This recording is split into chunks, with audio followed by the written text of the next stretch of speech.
Halo, gue Teddy dan ini video gue tentang pembahasan bootcamp. Agak ke atas. Oke. Nah ini dulu. Sebentar. Oke. Nah, jadi gue mau bahas tentang teman-teman yang baru aja mungkin lulus dari kuliah, nggak dapat kerjaan dan kayaknya merasa, wah kayaknya nih ada iklan-iklan nih yang muncul ya, namanya kan bootcamp, yang kayak sebagai mereka itu kayak terlihat sebagai malaikat gitu ya, memberikan kalian angin segar untuk bisa mendapatkan pekerjaan lewat bootcamp. Apakah itu benar? Nah, jujur ini menurut pandangan gue, karena gue udah mengikuti beberapa bootcamp.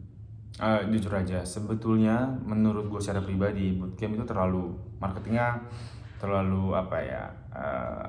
Gue nggak bisa bilang itu sebagai pembodohan, tapi nggak juga, bukan penipuan juga, berlebihan. Why? Karena mereka tuh rata-rata kebanyakan nulis kayak gini nih, garansi kerjaan selama, kalau nggak dapat 1 tahun atau 3 bulan 6 bulan, nanti bakal dapat garansi cashback 100%. Nah, sebenarnya itu menurut gue ya, itu nggak akan menjamin lu untuk bisa dapat pekerjaan dengan mengikuti bootcamp. Why? Ya karena bootcamp adalah sebuah bisnis gitu. Dia bukan yayasan yang kasihan banget nih anak-anak fresh grade nggak dibantu. Ayolah kita bareng-bareng nih, kita bantuin mereka supaya mereka bisa kerja. Enggak begitu. 100% nggak begitu. Itu bootcamp is a purely business. Ada venture capital kadang yang masuk. Karena mereka part of the edutech sekarang. Nah, jadi lo tahu kan, bisnis itu harus menguntungkan. Gimana caranya? Apapun caranya, yang penting menguntungkan, itu bisnis. Nah, ada yang memberikan garansi belajar 3 bulan langsung dapat kerjaan.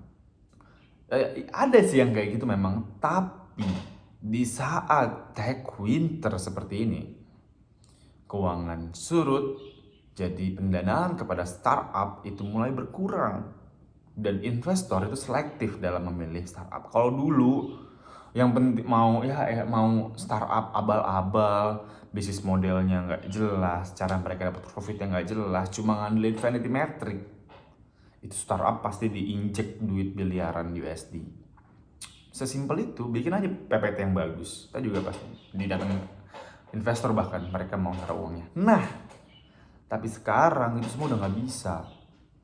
Sekarang investor mulai beralih dari fokus mereka kepada permainan valuation game. Ya, valuation game itu dari growth. Semakin banyak semakin banyak customer, semakin banyak user, semakin banyak transaction di dalam aplikasi itu, maka nilai dari sebuah aplikasi startup itu akan besar. Ketika diinjek oleh venture capital lain, maka nilainya akan semakin tinggi. Karena apa? Tadi transaksi itu ya, itu disebut sebagai GTV atau gross to value.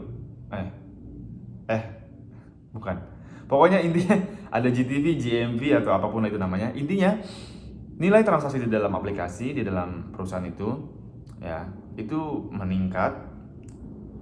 Kalau dikali GTP multiple atau GMP multiple, nah nanti akan ketahuan berapa nilai startup itu. Maka semakin tinggi akan muncul pada bubble akhirnya. Karena apa? Karena biaya untuk mendapatkan customer itu sangat mahal. Let's say kita jualan produk itu namanya ayam ya, atau sayur. Harga sayur itu misalnya $1. Sementara modal mereka untuk mendapatkan customer itu yang mau membeli $1 adalah $5. That's why banyak yang akhirnya gagal. Nah, bisnis ini mulai dilihat oleh para investor sebagai sudah tidak bisa lagi dimainkan untuk valuation game. Jadi berpindah kepada EBITDA, berpindah kepada profitable startup.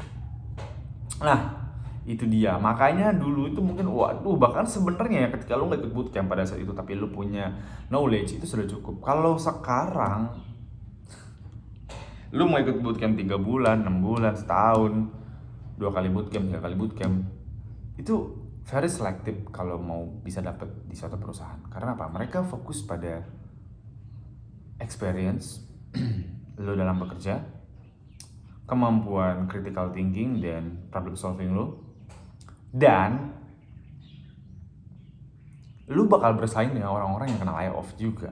Let's say UX design, digital marketing, or ada analis gitu. Lu bakal bersaing dengan orang-orang yang sudah pengalaman expert di bidang itu gitu. Mereka-mereka yang di layoff itu kadang-kadang bukan orang yang jelek performance-nya, bukan. Tapi karena memang harus dikurangi, itu dia. Jadi apa ya, sekarang tuh after COVID, menurut kita dunia itu jadi semakin mudah, ternyata semakin kompleks, semakin susah. Nah itu dia. Jadi kalau lu mau ikutin bootcamp, ya boleh sih menurut gua, nggak masalah kalau memang uang lu cukup, uang lu banyak. Tapi bahkan ketika lu ikut bootcamp yang harganya mahal, itu nggak menentukan dan menjadikan jaminan lu bisa bekerja di suatu perusahaan. Jadi menurut gue strategi yang sekarang bisa lo terapin adalah lo belajar aja di YouTube, entah itu juga mungkin coba belajar di apa ya, Coursera yang murah-murah gitu ya. Sambil lu menentukan diri lu. Ketika lu belajar itu, apakah lu nyaman? Apakah lu merasa itu bagian dari hidup lu? Apakah lu merasa happy? Nah, kalau lu sudah merasa happy, berarti lu bisa memulai. Tapi ketika lu memulai itu secara terus-menerus, lu akan menjadi seorang yang idealis. Nah, ini ada pilihan nih di sini. Lu mau jadi orang idealis atau menjadi orang realistis?